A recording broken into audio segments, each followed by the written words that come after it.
අපි ගොඩ දෙනෙක් අහන දෙයක් තමයි මේ වාහන පාවිච්චි කරන කට්ටිය. ඔයාලා දන්නවා ඔටෝමොබයිල් ටෙක්නීෂියන්ලා අපිත් එක්ක ගොඩාක් ගනුදෙනු කරනවා මේ ස්කෑනින් පැත්තෙන්. ඉතින් වාහන පාවිච්චි කරන කට්ටියත් වර්ක්ෂොප් එකට ගියාට පස්සේ අපේ වාහනේ ස්කෑනරයක් හයි කරා, ස්කෑනරයක් ගැව්වා. ඉතින් ඒකේ මේ දේවල් බැලුවා කොහොමද ඒක වෙන්නේ කියලා පුංචි අර ආසාවක් තියෙනවා සමහර වාහන පාවිච්චි කරන කට්ටියටත් මෙන්න මේ ස්කෑනරෙන් මොනවද කරන්න පුළුවන් කියලා දැනගන්න. ඇත්තට මේගොල්ලෝ මේක රිපෙයාර් එකක් කරන්න මට්ටමට දැනගන්න නෙමෙයි. මොනවද මේකෙන් වෙන්නේ කියලා ඉතින් තමන්ගේ වාහනේටනේ මේක හයි කරන්නේ. ඉතින් ඒකේ මොනවද බලන මැත්තේ කොහොමද මේක පොඩ්ඩක් වැඩ කරන ඇතුළ දැනගන්න. අර අපේ තියෙන ගොඩක් දේවල් වලට පොඩි කුතුහලයක්. සමහර දේවල් අපිට කරන්නම නෙමෙයි. නමුත් මේ වගේ දේවල් දැනගත්තොත් පුංචි දැනුමට හොඳයි කියලා. ඉතින් මට හිතෙනවා පොඩි වීඩියෝ එකක් කරන්න කියලා මේ වාහන පාවිච්චි කරන කට්ටියට. එහෙම නැත්නම් වාහන ඕනර්ස්ලාට මේ ස්කෑනරයක් කියන එකෙන් මොනවද ඇත්තටම ටෙක්නීෂියන් කෙනෙක් කරන්නේ. ඒතකොට ටෙක්නීෂියන් කෙනෙක් ඕගොල්ලෝගේ වාහනට ස්කෑනරයක් ප්ලග් කරාට පස්සේ ඒ ටෙක්නීෂියන්ට මේ වගේ අයිටම් එකක් පාවිච්චි කරන එකෙන් ඔයාලගේ වාහනේ දෝෂය හොයාගන්න ලේසි වෙන්නේ කොහොමද කියලා. ඉතින් මම මෙතන කතා කරනකොට මට හිතෙනවා මේක හොඳයි කියලා වාහනයක් ඇතුළටම ගිහලා කතා කරන්න. අපි මේ ස්කෑනරයක් මේ මම අතේ තියන් ඉන්නේ මේක වාහනයට ප්ලග් කරලා මේක ස්කෑන් කරන ගමන් මොනවද පෙන්වන්නේ කියලා මම පුංචි අඳුන්වා දීමක් කරන්න. ඉතින් මේකේ මූලික බලාපොරොත්තුව ඕගොල්ලන්ට මේක දැකලා දැන් ස්කෑන් කරලා වාහන හදන්න යන්න කියන එක නෙමෙයි. නමුත් අර යම් කිසි විදිහට මේ ලෝකෙ වෙන්නේ මොනවද මේ ශාස්ත්‍රය වෙන්නේ මොනවද කියලා පොඩි දැනුමක් තිබ්බොත් ඔයාලා කාට හරි මේක කියයි තමන්ගේ දුවදරුවෙක්ට මේ වගේ දෙයක් ඉගෙන ගන්න එක හොඳයි කියයි ඒ වගේ අවබෝධයක් දෙයි. ඒ වගේම යම් කිසි විදිහට ඔයගොල්ලෝගේ වාහනේ ගෙනින වර්ක්ෂොප් එකේ මේ වගේ ස්කෑනරයක් නැත්තම් ඔයාලා කියයි මේවා එකක් ගන්න අරගත්තොත් ඔයාලට වටිනවා කියන එක. ඉතින් මේ හැම පැත්තම කව වෙන විදිහට අපි යම් වාහනයකට ගිහිල්ලා ගහලා මේක චෙක් කරලා බලමු. ඉතින් ඔයගොල්ලෝ දකි මෙන්න මේ වගේ යුනිට් එකක් මුලින්ම ඔයගොල්ලෝගේ වාහනයට ප්ලග් කරනවා. අපි මේකට කියනවා OBD කනෙක්ට් එක කියලා. ඒක සාමාන්‍යයෙන් ගොඩක් වාහනවල තියෙන මේ ඩෑෂ්බෝඩ් එක යට හරියේ. ඩෑෂ්බෝඩ් එක යට හරිය අපි බැලුවොත් කනෙක්ට් එකක් තියෙනවා. මෙන්න මේ කනෙක්ට් එකට තමයි මේක අපි ප්ලග් කරන්නේ. ඉතින් මේ වගේ යුනිට් එකක් තියෙනවා. මේ වගේ ටැප් එකක් ඒගොල්ලෝ පාවිච්චි කරනවා. මම මෙතන පොඩ්ඩක් රස්නින්ද වාහනේ ස්ටාර්ට් කරලා ඉන්නම්. රයිට්. ඊට පස්සේ වෙන වගේ ටැබ් එකකින් ඒගොල්ලෝ කරන්නේ. දැන් මම ඔයාලට කිව්වේ මොකද්ද මේ කරන්න කියලා දෙන්නම් කියලානේ. ඉතින් මේ වාහනේ ඇත්තටම කරන්න පුළුවන් මේ වාහනවල තියෙන ඉලෙක්ට්‍රොනික පද්ධති තියෙනවානේ. උදාහරණයක් විදිහට මේකේ තියෙනවා එන්ජින් ECU එකක්. ඊළඟට ABS පැත්තට වෙනම යුනිට් එකක්. එයා බෑග් පැත්තට වෙනම එකක්.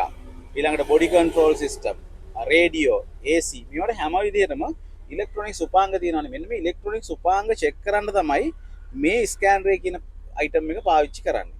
ඊට අමතරව සමහර උපාංග ඕගොල්ලෝ මාරු කරොත්, සමහර ඉලෙක්ට්‍රොනික කම්පොනන්ට්ස් මාරු කරාට පස්සේ මේ වාහනේට කියන්න ඕන මම මේ අලුත් කැලලක් මේකට දැම්මා කියලා. අපි වල කියනවා කැලිබ්‍රේෂන්, ඇඩැප්ටේෂන්, කෝඩින් මේ වගේ වචන පාවිච්චි කරනවා මේ ශාස්ත්‍රයේ.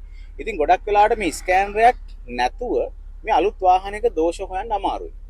හේතුව තමයි ඔයාලට දෝෂයක් ආවොත් ඔය සාම්ප්‍රදායික විදිහට ඔයාලා අයිතිකාරයෙක් නම් ඩ්‍රයිවර් නම් ඔයගොල්ලෝ ඩෑෂ්බෝඩ් එකේ දකිනවා වෙනදා දැක්කේ නැති මොකක් හරි ලයිට් එකක් පත්තු වෙලා. ඒක එන්ජින් ලයිට් එකක් වෙන්න පුළුවන්, ABS එකක් වෙන්න පුළුවන්, වෙන මොකක් හෝ ලයිට් එකක් වෙන්න පුළුවන් නේ. ඔක දැක්කට පස්සේ ඔයගොල්ලෝ වාහනේ අරගෙන තාක්ෂණික ශිල්පියෙකුට එහෙම නැත්නම් ටෙක්නීෂියන් කෙනෙක් වර්ක්ෂොප් එකකට යන්නේ. ඉතින් ගියාම ගොඩක් වෙලාවට දකින්නවනේ මෙන්න මේ වගේ අයිටම් එකක් අරගෙන ඒගොල්ලෝ මේකට ගහනවා.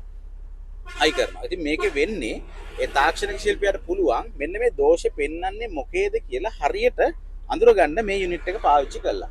අතර මේ යුනිට් එකත් ඉලෙක්ට්‍රොනික අයිටම් එකක්. ඉතින් මේකක් නැතුව කවුරු හරි ලයිට් එක විතරක් බලලා ලෙඩක් කියනවා නම් අන්න එතනදී ඔයගොල්ලෝ පොඩ්ඩක් පරිස්සම් වෙන්න. හේතුව මේක එක ලයිට් එකක් පත් වුණා කියලා කාටවත් කියන්න බෑ මෙන්න මේ ලෙඩේට විතරයි ඕක පත් වෙන්නේ කියලා. එහෙම පත් වෙන ලයිට් තියෙනවා. නැත්තේ නැහැ. උදාහරණයක් විදිහට මම මේ දොර ඇරියොත් දොර ඇරිය කියලා පෙන්න ලයිට් එක එන්නේ මේ දොර ඇරියට පස්සේ මෙතන ස්විච් එකත් එක්ක. ඒ අදාළ පද්ධතියේ තමයි ඒක එන්නේ. නමුත් එන්ජින් එකේ හැඩේ අපි ඒකට කියන චෙක් එන්ජින් කියලා. ඒ වගේ ලයිට් එකක් පත් වුණොත් මේක එන්ජින් එකට සම්බන්ධ සෙන්සර් ගොඩක් තියෙනවා. ඒ සෙන්සර් ගොඩාක් සෙන්සර් තිබ්බට ඒ සෙන්සර් වලින් එන දෝෂෙට තනි ලයිට් එකක් විදිහට තමයි ඒක පත්තු වෙන්නේ. ඉතින් ABS එකත් එහෙමයි, එයාබෑග් සිස්ටම් එකත් එහෙමයි. ඒක නිසා ඕගොල්ලෝ බලන්න ඕගොල්ලෝ වාහනේ ගෙනියන ටෙක්නීෂියන් මේ මොනවා හරි දෝෂයක් තිබ්බොත් ස්කෑනරය පාවිච්චි කරනවද කියලා. අපි දැකලා තියෙනවා සමහර වර්ක්ෂොප් තියෙනවා ස්කෑනර් නැහැ. සමහර වර්ක්ෂොප් තියෙනවා ස්කෑනර් තියෙනවා. නමුත් පාවිච්චි කරන්නේ නැහැ. ඉතින් ඒක නිසා අද වෙනකොට මේ ස්කෑනරේ නැතුව බොහොම අමාරුවෙන් කෑලි ගලවලා ලෙඩ හොයනවා නම් ඔයගොල්ලෝගේ වාහනේ පොඩ්ඩක් එතනදී පරිස්සම් වෙන්න. තාක්ෂණික ශිල්පියෙක් මේක බලනවා නම් කියන්නේ ස්කෑනර් එකක් තියෙනවා නම් හරිම ලේසි ක්‍රමය තමයි පොඩ්ඩක් ස්කෑනර් එක ගහලා බලන්න. මේක හැම ලෙඩටම උත්තරයක් දෙන කෙනෙක් නෙමෙයි. මේකක් ගැහුවා කියන එක ලෙඩක් හොයාගන්න පුළුවන් දක්ෂ කෙනෙක් වෙනවා කියන එකත් නෙමෙයි. මේකත් එක්ක තමන්ගේ වාහන පිළිබඳ තියෙන දක්ෂතාවය දෙකම එකතු වුණාට පස්සේ තමයි හොඳ ඩයග්නොස්ටික් ටෙක්නීෂියන් කෙනෙක් හැදෙන්නේ. ඉතින් ඕගොල්ලෝ යන වර්ක්ෂොප් එකේ ඉන්නේ හොඳ ඩයග්නොස්ටික් ටෙක්නීෂියන් කෙනෙක්ද කියලා ඕගොල්ලෝ දැනගන්නත් ඕන. ඩයග්නොස්ටික් ටෙක්නීෂියන්ලා මේක බලනවා නම් ඕගොල්ලෝ මේක ඕගොල්ලෝගේ දැනුම වැඩි දියුණු කරගන්න කියන එක කොහොමද කියන එකත් ඔයගොල්ලෝ දැනගන්න ඕන. ඉතින් මම පුංචි අඳුන්වා දීමක් කරේ මේ ස්කෑනර් එක පාවිච්චි කරලා මොනවද බලන්නේ කියලා. ඉතින් ඕගොල්ලෝ මේක සාමාන්‍යයෙන් අලුත් වාහන අපි ගත්තොත් එහෙම ඉලෙක්ට්‍රොනික්ස් පද්ධතිය ආපු වාහන වල තමයි මේක තියෙන්නේ. ඉතින් ගොඩාක් පරණ වාහන ගත්තොත් මේ වගේ මේ ස්කෑනින් කියන සිස්ටම් එක ඇවිල්ලා නැහැ. ඒ නිසා ඔයගොල්ලෝ බලන්න ඔයගොල්ලෝගේ වාහනේ මේක තියෙනවා නම් සාමාන්‍ය වර්ක්ෂොප් එකට ගියොත් ස්කෑන් කරන්න පුළුවන්. ස්කෑන් කරලා කියන්න බැරි දේවල් තියෙනවා. ඉතින් සාමාන්‍යයෙන් එන්ජින් එක ගෙවිලාද ඒ වගේ දේවල් ස්කෑන් කරලා කියන්න බෑ. ඉතින් ඒක වෙන ක්‍රමයකට කියන්න පුළුවන් අවස්ථා තියෙන්න පුළුවන්. නමුත් ඩිරෙක්ට් අපිට ඒක කියන්න බෑ. ඒ නිසා ඔයගොල්ලෝ බලන්න ස්කෑනර් එකේ කියන්න පුළුවන් සීමාවක් තියෙනවා. සමහර කස්ටමර්ස්ලා අපි දැකලා තියෙනවා බලාපොරොත්තු වෙනවා ස්කෑනර් එකක් ගැහුවා යාට හොයාගන්න බෑ. වෙන්න පුළුවන්. මොකද ස්කෑනර් එකක් ගැහුවා කියලා එහෙම මේකේ අමුතු දේවල් පෙන්වන්නේ නැහැ. මේකේ පෙන්වන්නේ මේ පද්ධතියට ඇතුල් වෙනවා. ඇතුල් වෙලා මේකේ පොඩි මොකක් කර දෝෂයක් තියෙනවා නම් පෙන්වනවා. සහ මේකේ ලයිව් ඩේටා කියලා තියෙන ඒ වෙලාව වැඩ කරන විදිය ඒවා ටික පෙන්වනවා. ඉතින් ඒක නිසා ස්කෑනර් එකක් ගහලා දක්වා ගන්න බෑ කියලා ටෙක්නීෂියන් බයින්නත් එපා. මොකද ඒක සාධාරණ වෙන්න පුළුවන්. ඒතකොට ඔයගොල්ලෝ කරන්නේ ඔයගොල්ලෝගේ වාහනේ අරගෙන හැමතැනම ඇවිදිනවා. ඉතින් ඩයග්නොස්ටික් ටෙක්නීෂියන් කෙනෙක්ටත් මම කියන ප්‍රොසෙස් තමයි පුළුවන් තරම් බලන්න අලුත් විදිහට මේක ඩයග්නොස් කරගන්න පුළුවන් ට්‍රික්ස් පාවිච්චි කරන්න.